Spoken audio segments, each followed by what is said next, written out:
त्वमेको जगद्व्यापको विश्वरूप प्रसीद प्रसीद प्रभो पूर्णरूप। नमस्ते नमस्ते विभो विश्वमूर्ते नमस्ते नमस्ते सच्चिदानन्दमूर्ते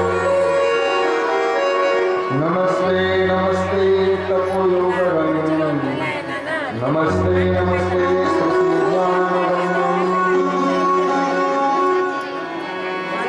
प्रणवो पवन कुमार खलबल पावक ज्ञान जासुदे अगार बसहिए राम सरचाप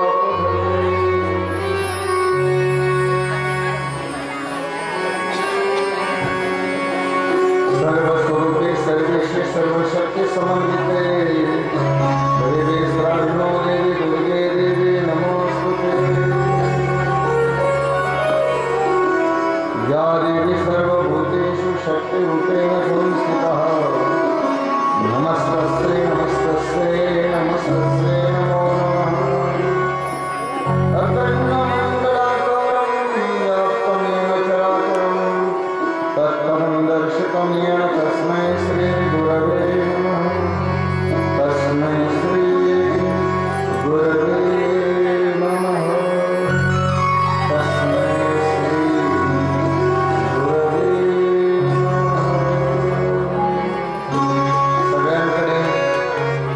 स्तुतिपत्रिका आहे आणि त्यामध्ये रुद्राष्टकम नावाचं स्तोत्र काढायचं आहे। कोणाकोणाकडे आहे स्तुतिपत्रिका त्यांनी काढा।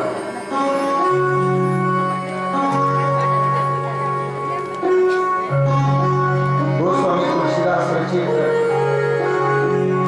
हे रुद्राष्टकम आहे। नित्य याचा असणार पाठ केल्याने रामाची कृपा झाल्याशिवाय राहत नाही, भोलेनाथाची कृपा झाल्याशिवाय राहत नाही। स्वतः रामेश्वराची आराधना करत असताना रामप्रभूंनी हे गायलेलं असणारं स्तोत्र आहे, म्हणून याचा सर्वांनी पाठ करायचा आहे, म्हणजे तुम्हाला घरी वाचण्यासाठी सुद्धा ते बरं पडेल।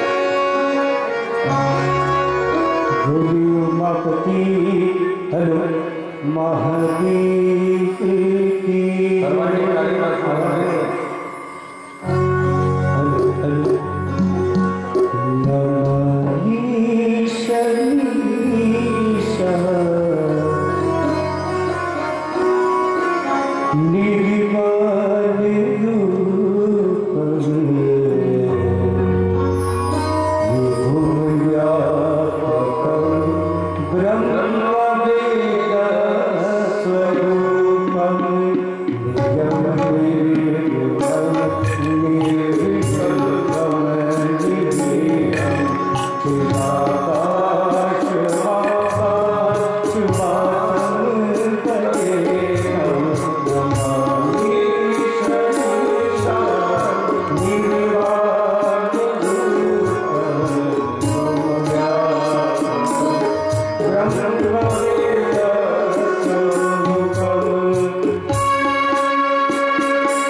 हरवो क्लेश विकार।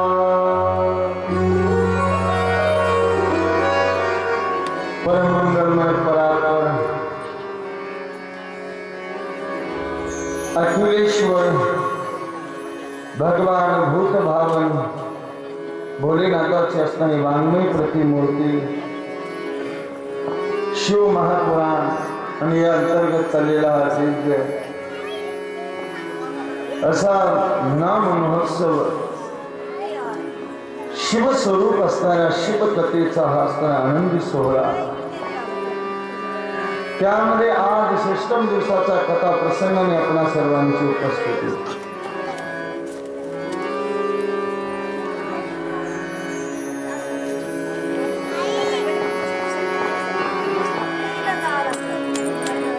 मोठ्या आनंदाने उत्साहाने सर्वांच्या प्रेमाने समर्पणाने सहकार्याने आपणा सर्वांच्या उपस्थितीने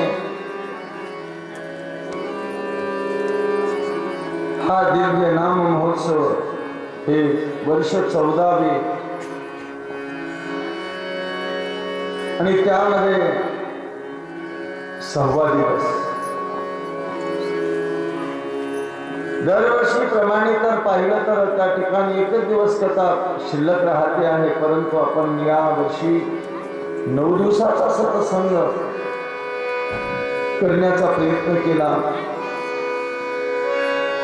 जसं अपेक्षित होतं 9 दिवस कथा, परंतु कमीत कमी 8 दिवस तरी कथा संपन्न होते आहे।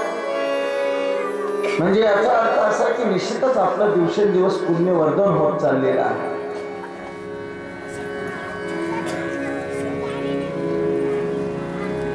काय मोठ्या आनंदाने प्रेमाने मोठ्या समर्पणाने सर्वांनी त्या ठिकाणी भोलेनाथाचा विवाह महोत्सव त्या ठिकाणी संपन्न केला।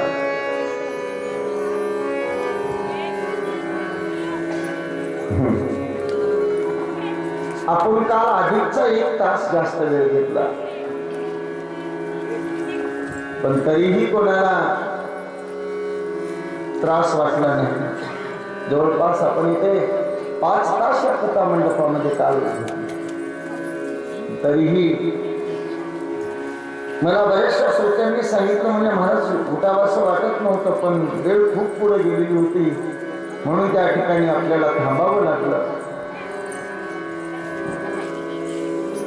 इतकं मन ज्यावेळेस सत्संगामध्ये लागू लागलं ना, त्यावेळेस समजून जावं की आपलं कुठेतरी पाप आता धुवून चाललेला आहे।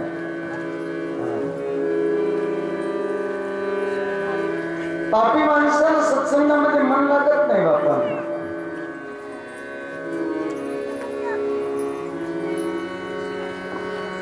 अजिबात नाही लागत, पण आपण कुठेतरी पुण्याचा गाठोड आपल्या सिरी आहे म्हणून असताना त्या ठिकाणी आपण मन लागत आहे असं म्हणलं तरी हरकत नाही। कथा तशी उदंड होती का, पण जे जे शक्य होईल ते ते असताना सांगण्याचा प्रयत्न केला। सर्व तर शक्य होत नाही। जे जे प्रसंग मला सोडून द्यावे लागले त्याबद्दल मी श्रोत्यांची क्षमा मागतो। वेळेचा त्या ठिकाणी अभाव असतो,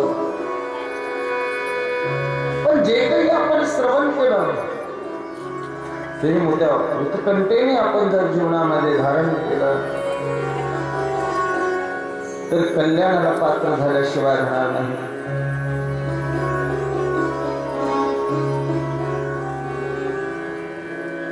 सर्व देवतांच्या साक्षीने त्या हिमालयाच्या नगरीमध्ये भोलेनाथाने माँ जगदंबा परंबा अधिमाया शक्ती स्वरूपा माता जगन्माता पार्वतीचा त्या ठिकाणी स्वीकार, गिरिजेचा स्वीकार भोलेनाथांनी केला, पाणी ग्रहण केलं।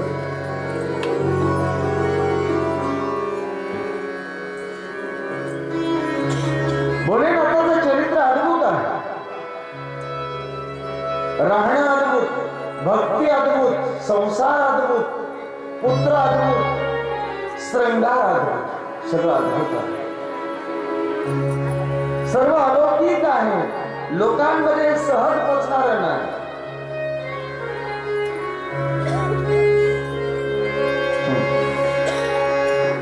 ज्या सर्पाला पाहिल्यानंतर आम्ही 2 दिवस करमत नाही.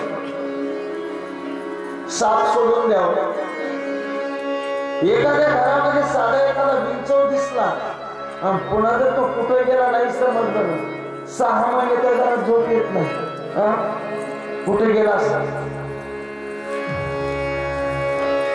गादीत तर बसला नसेल, कॉट खाली तर नसेल, सदका खाली तर नसेल, सक्रातीच्या साडीत तर बसला नसेल, कुठे बसला असेल?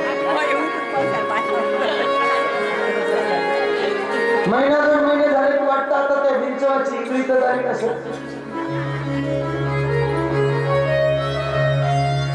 एक तर तो मारल्याशिवाय एक तर चावल्याशिवाय आपण गार पडतच नाही.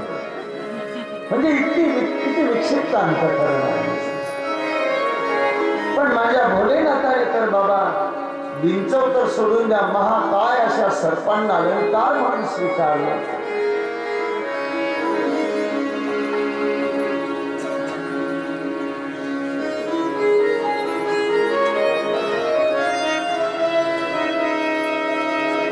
सर्प हे काळाचं प्रतीक आहे बाबा. कशाचं प्रतीक आहे? काळ. लक्षपूर्वक आहे का? सर्प हे काळाचं प्रतीक आहे.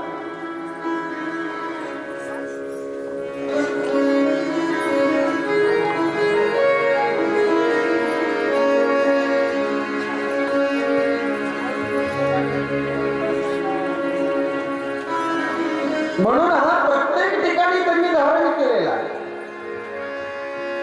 कानन कुंडल पहिरे ब्याला, तन विभूती पट कैरी छाला, शशी ललाट सुंदर सिरगंगा, नैन तिने उपवीत भुजंगा. उपवीत म्हणजे जनेऊ सुद्धा त्यांचा भुजंगाचाच आहे, सर्पाचाच आहे. आता ज्याचा जनेऊ सुद्धा म्हणजे सर्पाचा आहे, बाकी अलंकार याचं सुद्धा एक कारण आहे, अध्यात्मिक शास्त्र आहे. याचं डोक्यावर जटांचा भार आहे बघा. एक सांगतो तुम्हाला, आणि त्याच्यावर सर्पा. जटा डोक्यामधून केस फुटतात,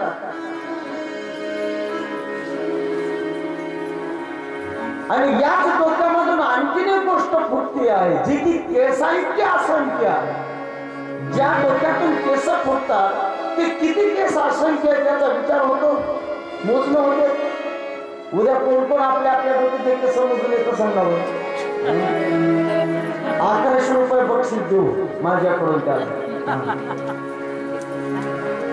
तुम्ही म्हणाल एवढं बक्षीस, आता माझी जेवढी ऐकत तेवढंच तुम्हाला सांगू, की जास्त कशाला.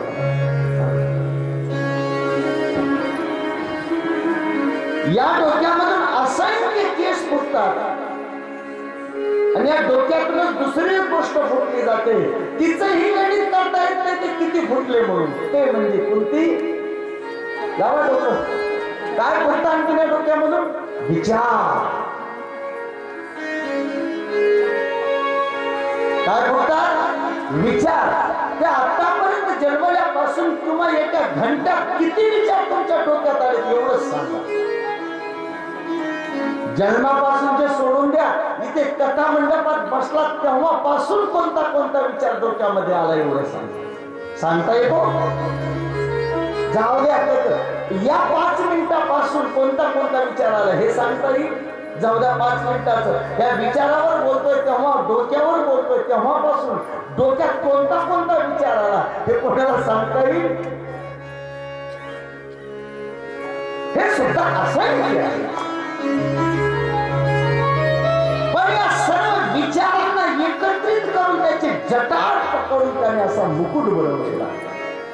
त्या विचारांना एक सांगू का, पारमार्थिक क्षेत्रामध्ये चालत असताना विचाराला एकत्रित करून एकाग्र बनल्याशिवाय, आणि तो विचारही कालाधीन असला पाहिजे. कालाधीन म्हणून त्याच्यावर सर्प आहे.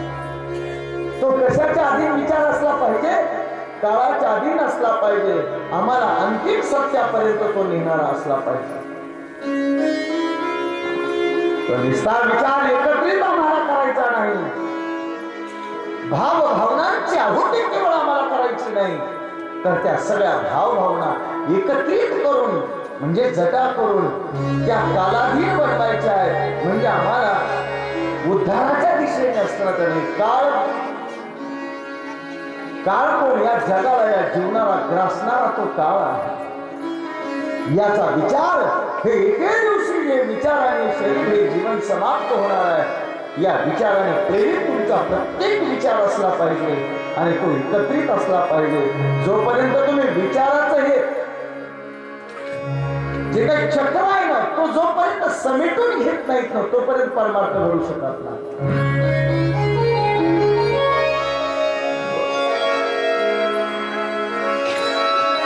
दुसरा सर्प कुठे? कानामध्ये सुद्धा सर्प आहे. कान कुंडल पहिरे व्याला. व्याला म्हणजे काय? व्याला म्हणजे सर्प. याचा एक सांगू का तुम्हाला? विशेषत्वाने केसामध्ये, कानामध्ये, हातामध्ये.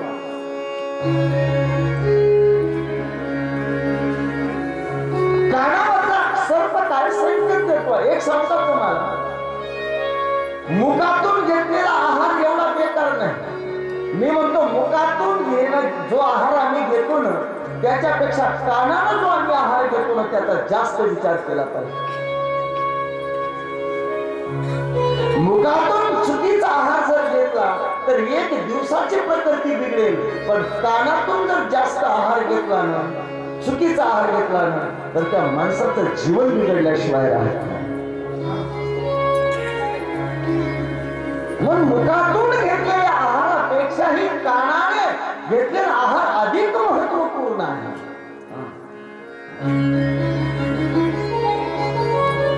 सांगा, माणसं म्हणतात ना, पोटामध्ये गेलेलं विष कदाचित ते समाप्त करण्याची औषधी असेल, आहे सुद्धा. पण एखाद्याच्या विचाराच्या माध्यमातून डोक्यामध्ये घातलेलं विष, याला उतारा द्यायला कोणती औषधी नाही.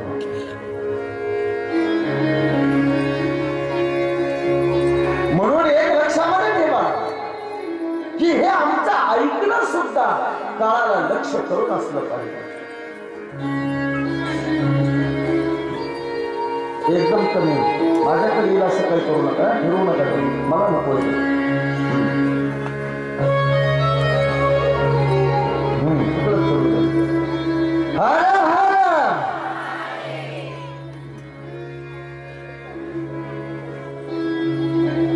लांब ठेवा, मला वाटतं तिकडं. हा, तिथं गुणगुण आवाज येईल असं काही ते फिरवू नका, माझ्याकडे नको.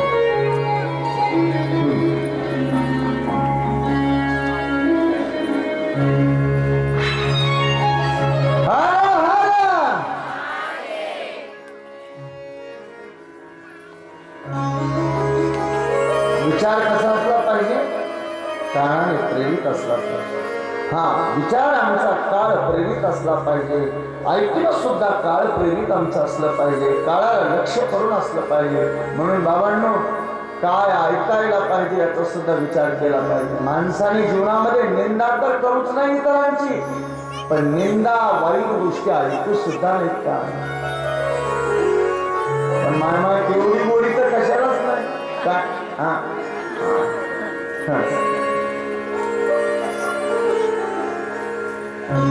काही एक सांगू का?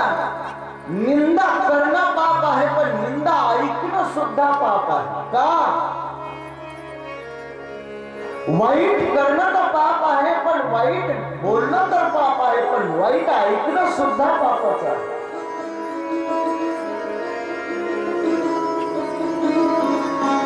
तुम्हाला माहिती आहे, कायदा सुद्धा असाच आहे. गुन्हा करणाराही गुन्हेगार असतो आणि गुन्ह्याला प्रवृत्त करणाराही गुन्हेगारच असतो. बरोबर आहे की नाही? गुन्हा करणारालाच केवळ कायदा शिक्षा देत नाही, तर गुन्ह्याला प्रवृत्त करणारा सुद्धा शिक्षा देतो. म्हणून निंदा केवळ, मला म्हणायचं, समोरचा निंदा कुणाची तरी करतोय, आम्ही ऐकायला आहे म्हणून करतोय का एकटाच रस्त्यावर बरोबर बसतो कुणी? जर आम्ही ते ऐकलीच नाही तर तो करेल का?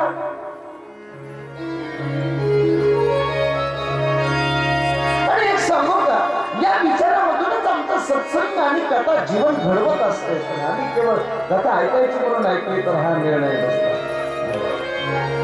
काय करा, निवांत बसा, त्या राडीतच पडू नका. हा, तुम्हाला बरं वाटेल. पुढे कामात लक्ष द्या, सगळं बरोबर वाटतं. हर हर